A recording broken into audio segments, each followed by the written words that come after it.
Good to have you here. Mike Holmes is my name. I'm the founding pastor out there at Sinclair Baptist, and we're in the old hotel. You might have seen some pictures of it. Come visit us sometime.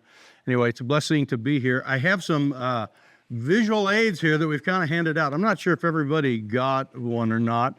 Is anyone that didn't get one of these here? Okay, we'll pass. Can you do those? Just kind of dish those out for me. I appreciate that. A couple of things I want to share with you in there as you get that. You can go ahead and pull it out. There is a connection card in there. It's just a white card, and it has a name and email and stuff, and it has a place for your prayer requests. And if you would just take a moment now, pull out a pen or pencil or a crayon or something, and write your name on there, and I will be praying for you. I travel a lot, so I take these cards and pray.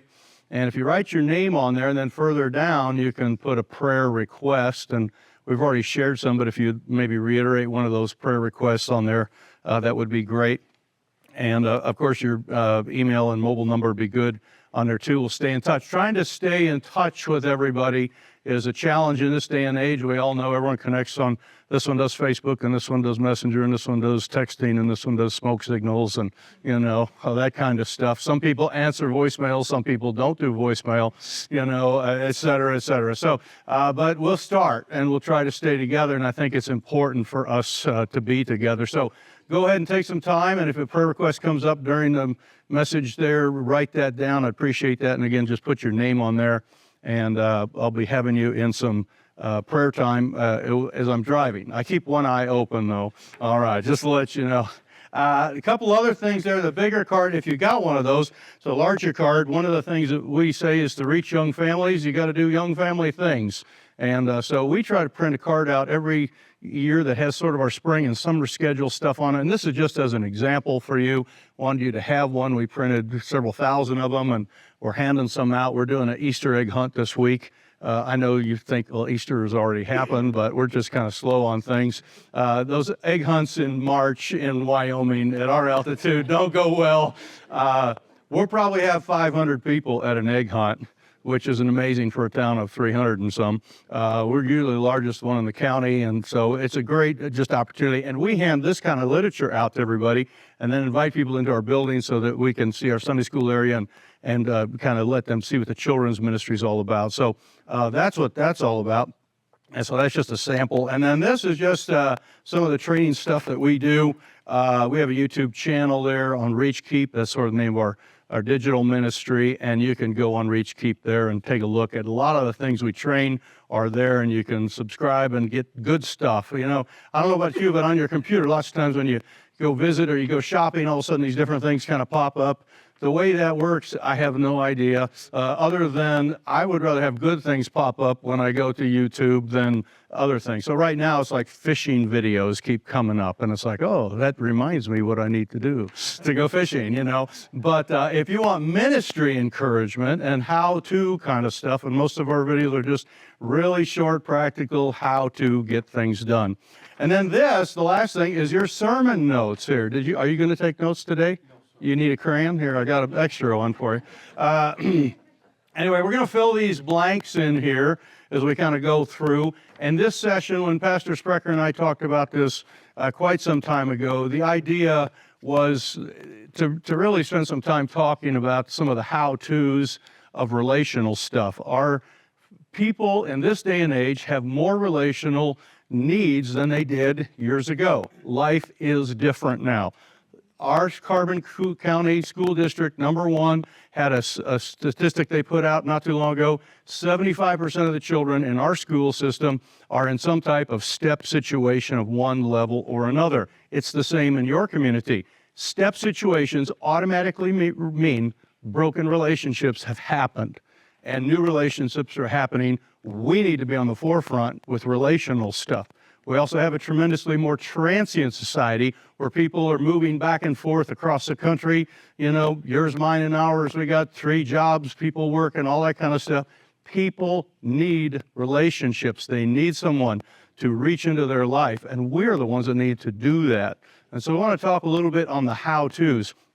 I want to give you sort of a text to start out with out of 1 Samuel 18.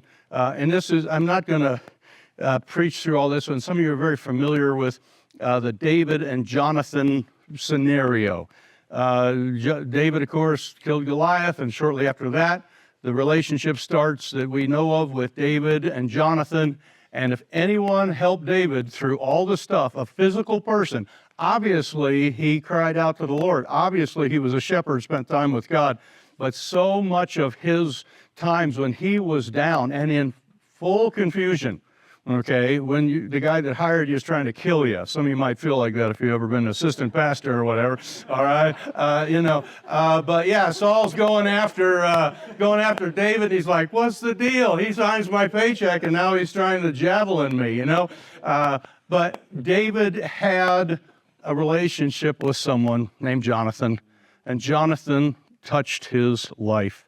And on your notes there, I wrote the text down there. You can kind of see it. It says, and it came to pass when he had made an end of speaking unto Saul, that the soul of Jonathan was, what's that next word? Knit. That's a key word. And I'm not a knitter, okay? Nitpicker maybe, but when you knit, you basically have like one piece of string and it kind of weaves all the way through the whole thing. I mean, there is a connection there in their life that weaved them together. The soul was knit to the soul of David, and Jonathan loved him as his own soul. And that's the kind of relationship that took David through some of these extremely difficult times. And we want to make sure that we are taking advantage of not only our pulpit time and preaching, but we're taking time to actually get one-on-one relationships with people and building that, and not as much bulk evangelism. And I'm for the bulk stuff. I'm for what happens from the pulpit. Love to stand behind these, do it all the time, every week, preaching somewhere, Preach. We like it. But there's a lot of this stuff that goes on one-on-one. A lot of time when we can just talk and fellowship, and we can minister that way, and that is a God-given ministry as well. Now, there's three little boxes there, and I want you to put something in there. First one, I want you to write the word commitment in there. Okay, and this is the idea that David and Jonathan had a commitment level. The word covenant is used many times in describing their relationship. And you and I need to be committed to people. And people in this day and age need to have a commitment environment that they are involved in. We now have a society where the commitment environment is very low compared to when I was raised. When I grew up, there was one person on our entire childhood elementary school I knew of that had a divorce.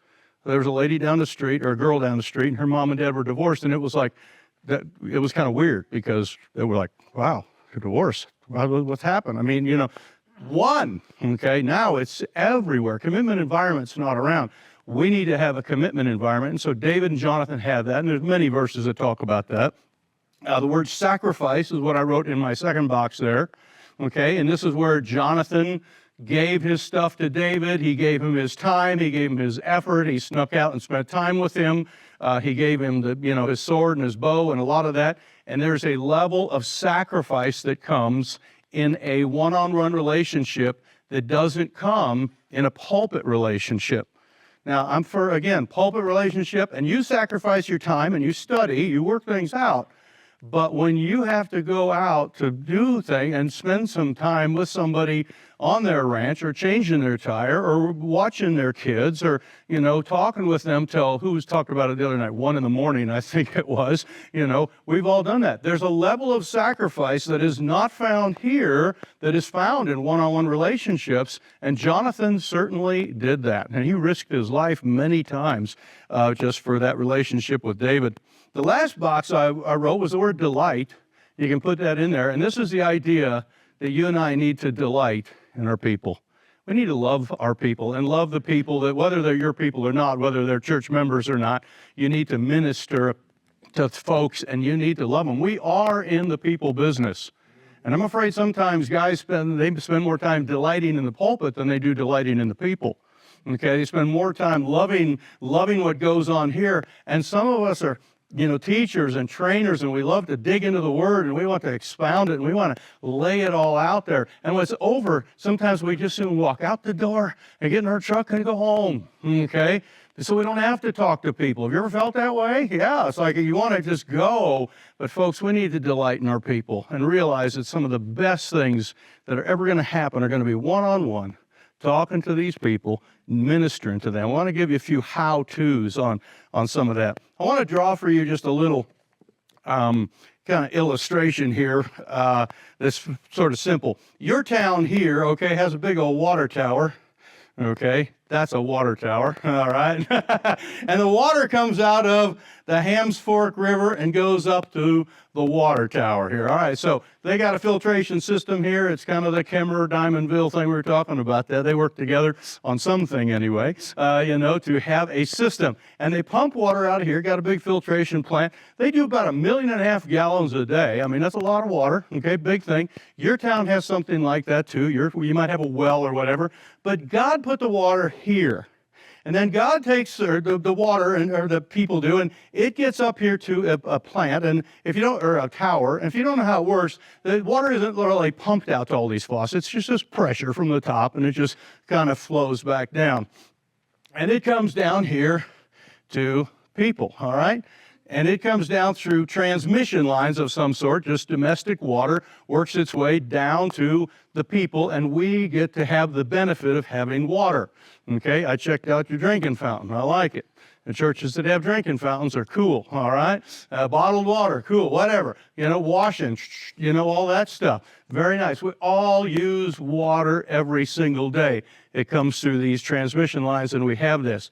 In my illustration here, God is in charge of the water, okay? So we're going to put God here, but he's sending the water up to you and I. And I'm just going to write the word pastor here, okay? Pastor's wife, Christian, whoever, but it comes up from here. Then we need to get that down to the people. A lot of what we do is we stand behind one of these and we deliver the word faithfully. 3 to thrive, 7 to thrive, 15 to thrive, whatever it is, however many times you preach. We all preach a lot. We give the water out. And I like to equate that sort of the idea of the washing of the water of the word. You're helping cleanse people from sin. You're helping them get cleaned up and get their life all put back together. And there's a lot of water. In fact, more water, much more water, goes towards washing and that type of stuff then goes towards the other main use of water, and the second main use of water, which I want to relate that to kind of the relationship side, is the idea of quenching, drinking the water. You use a lot more washing than you do drinking, although sometimes you stand in the shower and go, get a drink there. But we need to make sure that both of those are happening. There's washing, but there's also quenching.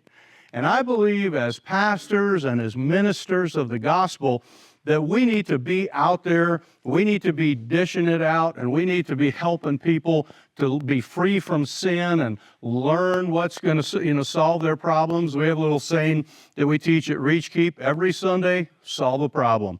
When I train pastors, it's every Sunday, solve a problem. Every Sunday, your message ought to have some type of solution to it and help people to get through their broken relationships, their worry, their anxiety, their anger with their spouse, their confusion of raising children, all the different things. Every Sunday, solve a problem. We need to do that. But there's something beyond the pulpit side of that, and that is where we need to interact with a person one-on-one, and we need to be what helps quench their thirst. Now, in your notes below here, I have a couple of just practical things. I want you to write this down. Healthy relationships are essential to flourishing believers. Healthy relationships are essential. This is kind of a no-brainer. This is sort of, it goes, you need to have a healthy relationship, but also you need to be involved in giving healthy relationships. You need to take time for people, and it often takes more time to get a relationship going, but once you get it going, it can be tremendous. My wife and I, when we've traveled through to see some family, we go through a little town where there'd been a church plant that's been kind of struggling on and off for the last 7 or 8 years. So about 6, 7 years ago, we pulled in there once to kind of see what it was like, went to the service, 8 people in the service kind of a thing, meeting in a hotel room and, small church plant, guy going. And we just kind of took this young couple on as our sort of missionaries, So every time we drive through, we would stop. And then we would not only, stop for a service, but sometimes we'd meet them the day before or the day after. We would, and take them out to dinner and, give them a Walmart card and try to be a blessing to them. And this young guy, his name was Sam. He was a pastor of a church there, okay? He was working on things to build a church the best he could. But he also had struggles here on the inside that nobody knew about. He was a pastor with no one to talk to. You know what I'm talking about? A lot of people. A lot of you pastors like, yeah, I don't have anyone to talk to. I don't have anyone to bond with. I don't have anyone to confide with. Your people are that way too. But this young Sam guy, he was like really struggling. About 2 years ago on Labor Day, I get a call from him, and he says, I need to talk. And I said, okay, here I am. What's up? He says, I'm being blackmailed. I've been involved with pornography, and someone has found out about it, and they're blackmailing me. And I said, we need to talk. And we talked on the phone, and I said, you need to come, and we need to meet. So we met at a central place, talked to him and his wife. Instantly, it's like, you need to be done pastoring. You need to be done. You need to resign right now. I would never be able to talk to a person and say, you need to resign your church instantly if I'd not taken time to build that relationship over the 5 years before, okay, and help him through that struggle. His wife was aware. We worked together with my wife. His wife went through, struggled through all that. Long story short, I'll finish it up in a minute here, but folks, you and I need to invest in people because you don't know where they are at. Healthy relationships need to happen. There are people out there that are just needing that, okay? Number 2 here in my blanks, I wrote this down.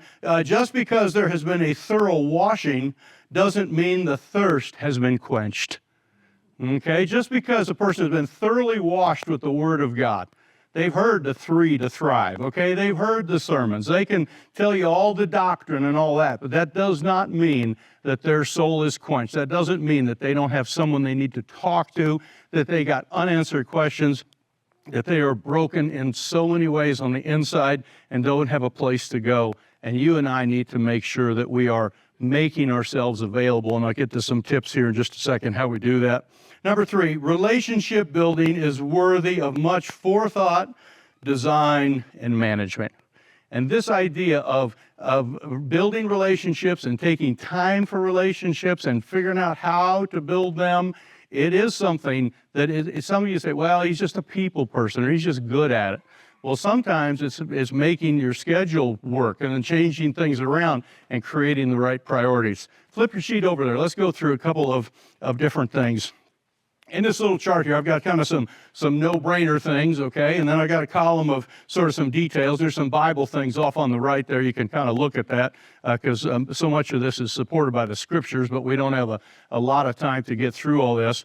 The very first one there is, and I want you to fill out this word, and it would be where the L is in the blank, listen better, okay? And all God's people said, amen. All right, do we need to listen better? Yes, that's kind of like, duh, okay? Have you ever been told that? Yes, you need to listen to people better. And I think that is something that is essential. So how can we listen better? What are some things that we can do to help us listen better? One of the things that we have done is we have adapted our schedule at our church to create much more listening time. And in the blank there, I just want you to write the first under details, adapt schedules. Your schedule needs to have time that is for listening, that is for talking and discussion. I was a youth evangelist for years. We used to do these youth rallies, and we go and we have 1 week to do all this stuff with these teens and, work a miracle and change all the youth group and all that kind of stuff. And it was always hard to do. And you want to preach. And we would run teen things from 6:30 to 9. And, of course, you'd preach all the way up. You'd have fun and games and pizza. And then you'd preach till about 8:59, because you wanted to get everything in. And after a while, I learned I need to quit sooner. because I found out some of the very best stuff happens after the preaching. And so we adapted the schedule to where we would finish preaching 20 minutes before the parents started to pick people up, and we could start to interact more. We could start to kind of do this quenching thing. We had given them the cleansing, but we wanted to give them the quenching, and we would just talk with them, and we go, hey, how's things going with you and the Lord? How's things going at home? Boom, open up. And now we're talking and really interacting and getting all sorts of things done. Folks, we have in our services today, generally speaking, we have a preaching time, okay? So you guys probably sing a little, an announcement or two, and then some preaching time. And what we have found, especially if you're going to reach new young families, you're going to reach people, okay? Brand new people come to church once a week, all right? They're going to come one time. They're going to start out one time, okay? And they're not into all the services like we have in choir practice and, the midweek and Bible studies and all that stuff. They're coming one time. So if you can take this slot of time and you can expand it out on the front end and expand it out on the end time, you now, instead of having a person for an hour, you get them for 20, 30 minutes before, and you get them for another hour afterwards. Your service time is done. You adapted a little bit. And so when we started our church, we knew that that's what we wanted to do. So we started an early time when people would come before the service, and we would have refreshments, and we would have food, and we'd have, good music playing and some of that. And not just piano music, but we would play, we're kind of a church. But we would just play through the speakers. So our best, and here's the thing, guys, some of your absolutely best relationship people are stuck playing a piano, and you need to figure out how to solve that with a push button and an iPod or whatever, and they can play it, and then your wife can be out talking to people. That is a much more biblical ministry, talking, counseling, and advising, than it is tickling the ivories, okay? I'm for playing piano and good music, but we would add this at the beginning, then we would have food and refreshments at the end of our service, and when you have a lot of children come, what do they do at noon? Eat. They're hungry. And what do they want to do? They want to come and go eat. So they would go, Mom, I'm hungry. And we now have this table that has the yogurt things and the little applesauce squeezies and fruit and all sorts of stuff. And the parents can say, go grab some food. I'm talking to the preacher. Okay? We want to keep them around. And we measure that. That's called hang time at our church. And we try to keep people at least 1 hour after church, which means nobody goes out to lunch at our church. You preached at our church several times. Did I ever offer to take you out to eat? No. I said, go get some yogurt. It's at the table over there, okay? All right? Yeah. We don't, and besides living where we live, there's no really good places to go out to eat anyway, but we don't have after-service stuff. All of our staff people stick around and talk and have relationships. There is no exit. The pastor, we don't ever, as the pastor, preacher, don't ever go stand at the door, because you know what that does? It ushers them out the door. We don't want them out the door. We want them here. When the service is over, say, hey, I'll be here if anyone's got any questions. I'll be standing right here in the middle of the auditorium. Come talk. And people come and talk there. Now we have someone at the door that says goodbye and hands them some literature or whatever, so we're courteous to them. But pastor, stay there. This is the golden opportunity. This is where you're going to begin to quench thirst by adapting that schedule. My second blank down there was create environments.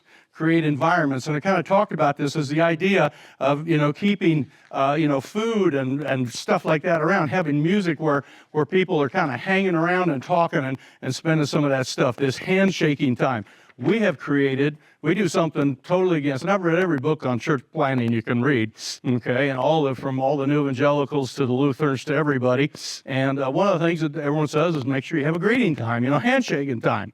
But no one does it the way we do it. We do a much longer time, and we found that creates a relationship thing. If we have a handshaking time, you got 30 seconds while you're singing, the last verse of Roll is Called Up Yonder. I go, hey, Ron, hey, good to see you. Have a good week. Nice vest. Okay. I would just say something like that, but I wouldn't have any time to do that. So what we do is we have cut out a little bit of our music. A lot of churches sing 4 hymns. Okay. Whack it down to 2. Play a couple of them. And you now have 8 minutes of time in the middle of your service for handshaking time. It's not just handshaking time. It's like grab a cup of coffee and say hi to your neighbor. And then our church people, our solid people are like, oh, good to have you here. You guys brand new in the community. Someone else comes, and our people are assigned to different parts of the auditorium to create relationships. And we have time to do it. We have an 8 to 10 minute handshaking time in the middle of our service. I mean, it's before the preaching, and it's just we sort of set up the message and, like, say, sing a hymn or two, a couple announcements, and then we have this lengthy time. But we've created an environment then what happens is there's just enough conversation. Like, how's Daniel Nicky? And we just get partway through it. Guess what's going to happen after the service? We're getting back to finish that conversation, and we're hanging around for a long time. And this is the quenching relationship that a local church can have when we start to do that. So we have this idea of listening better, and if you adapt your schedule and do some of that, and there's some great verses there. The Emmaus Road people, they were talking, I think of Peter and John in Acts chapter 3, okay? They're walking down the temple. Remember, they're going to heal the guy, okay? But the two of them are together, and they're like, man, did you see all those people got saved? You know, that baptism was awesome. And they're like, and we're just fishermen. What are we doing here? We're over our head, okay? Have you ever talked to somebody when you're over your head and they're over their head and you're like going, what is God doing, you know? That is great stuff, and that's what was going on there. So let's jump down to the next one.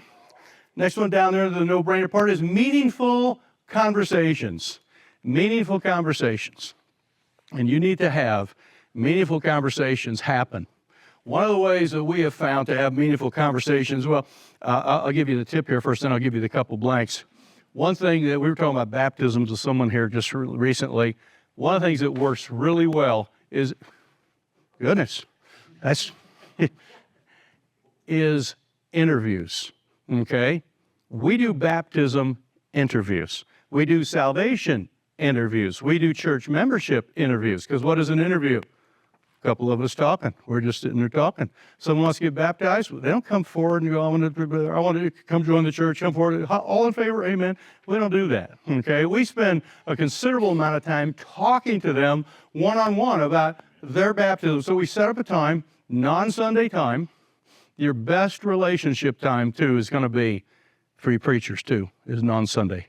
It's hard. Honestly, it is hard to have a good conversation Sunday morning when you got a message and you got choir practice and you got all the other things going on. That is a difficult time. But you got other days of the week when you can schedule that. And so if someone's interested in a baptism or church membership, say, hey, we do interviews. Let's do that Tuesday night about 6 o'clock. Why don't you come on over? We'll sit down, talk through some things, ask you a few questions. We have them write out their testimony. And lots of times on the baptism ones, we find out that they really need to be saved. So we lead them to the Lord, and they say, now we'll do your baptism interview. And so we kind of help them move forward with that. But we as pastors, though, have struggles with listening and conversing, because most of the time we're afraid to talk.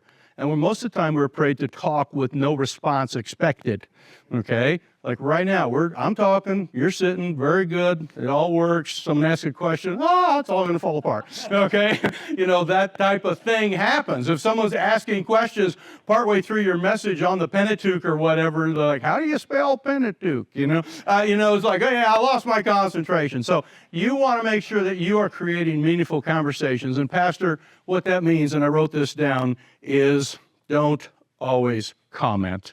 That's in my thing. When you're in a conversation, people are going to say things that are not quite doctrinal, not quite right, and you're going to have an opportunity to correct them. And also, you need to have some what we call give and take. You need to just kind of listen to their story, be a good listener, and make sure that you're hearing what they have to say, kind of roll with the flow. Most of us are better at preaching than we are at conversations. But if you are going to have this element in your life and quench people's thirst, you are also going to have to get good at holding your tongue and not saying, the doctrinal little thing that you want to straighten them out on. Just let them talk for a while. So make sure that you create these meaningful conversations. A word fitly spoken, we know what that verse is. In fact, I have a thing, I wrote it down, I've got it on my phone. There are a bunch of different things that you can do one-on-one that you can't do in the pulpit, okay? People need to confide, okay? So people need to confide. This is a biblical principle where you talk to people, counsel, godly one-on-one. That doesn't happen in a pulpit ministry. So where are you doing that? It needs to happen. Let's see. People need to have someone to cry with. Okay, now we've had a few tears in our services before at the altar, that type of thing. But the real weeping, okay, and the shoulder. You know what? I was reading a verse in Psalm 143, I think it says, David said, the Lord heard my cry. Isn't that sweet? He heard my, in fact, in the Exodus story, he says, I have heard their cry. I have seen their affliction. The Lord does that. And isn't that so sweet the way the Lord does that? But who else heard the cry of David? Jonathan. Jonathan is probably one of the few humans on this planet that met David and had David cry on his shoulder. And that took some time. That was a meaningful conversation. Let me give you, and by the way, I've got 9 different things. There's a bunch of other ones here. When people have perplexing questions, okay? When the Ethiopian eunuch, he's like, hey, well, whose Isaiah? What's going on in this verse here? You know, I just read about Isaiah, and is he talking about someone else here, or what's going on? Perplexing questions can be answered one-on-one. I've got 9 things on here. I can send these to you if you'd like them. On your card there, just put a big 9, and I'll make sure I email these to you or text them to you. Let me give you the last one here. Prioritize relationships. Prioritize relationships. And this is the idea I wrote in my blank. One of my first blanks there is value discussions. Value discussions. We need to have discussion-based ministry somewhere in our life. I have to leave when this is over because I have a Tuesday night group that I do. And my Tuesday night group is discussion-based. We have robust discussions, okay? It's grown to about 20 people, so I have split it in half. And the story there of splitting that in half, I'll get to that in a second. But we have this discussion. We go through the sermon on Sunday, what was preached on, because everyone was there. We have discussion on the sermon. What did you like? What did you not like? What did you understand, not understand? We, go through a lot of really, really good stuff.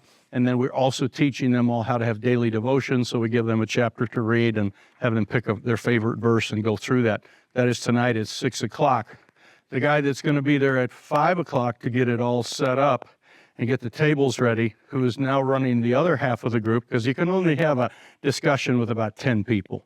You get over that, it's not discussion anymore. It turns into teaching, okay? The guy that's running the other half is Sam, okay, who is now well on his way to recovery, 2 years pornography-free. Sam was accountability to me every single day. I get a text from him at 5:15 in the morning, and I respond every single day of the year. We talk. I go through things. We're spending time together. He's now being trained to be a small group leader. Has he got the washing knowledge? I'm telling you, lots of times we're like, oh, what's that verse? Sam would know it, okay? He's got all the washing verses. I mean, the guy's got scripture memorized, went to Christian school and knows all sorts of things. But you know what he didn't have? He didn't have a good relationship with God. He didn't have anyone that was quenching him and challenging him and saying, hey, if you're struggling with this. And so we've been able to help him through that. And that is part of that meaningful relationship that we do. I put value discussions and celebrate wins. Celebrate wins. And you need to do that. You need to say, hey, this is important to us. We have a nursery at our church, pretty large nursery. We have 1,500 square feet of nursery, which is kind of unusual, but we have a great big building. We have a lot of kids. I think we had 8 babies in there the other day. Our nursery is not for holding babies. Our nursery workers, we have taught them the number one priority of our nursery is to create a meaningful conversation with a young mom. Now, I'm a preacher, evangelist type, so I always walk in, how many kids did you have? Because I'm a numbers guy. Like, oh, we had 12, we had 5, we had 3. I like numbers. They'll register with me. But I have learned to go, did you have a good conversation? How did it go? A couple of weeks ago, there was a conversation going on. We were on 2 services on Sunday morning. And the nursery workers were in there talking to a lady who'd come to pick up the kid. actually husband and wife, and they're talking. And I kind of stood at the door. People wanted to come in and check their kids in. I thought, just wait a minute, folks. There's something going on in there. I was trying to guard, and there was there's meaningful conversation happening, and I'm celebrating this. I'm going to block the door. No one's going in there, for a little bit. Finally, the next service getting ready to start. I was like, okay, we better let them in. They got in, and afterwards I went in. I go, hey, how was it? What, surely you were talking about the message and Ephesians and, all the priorities of God and all that. Like, oh, we're talking about teething, okay?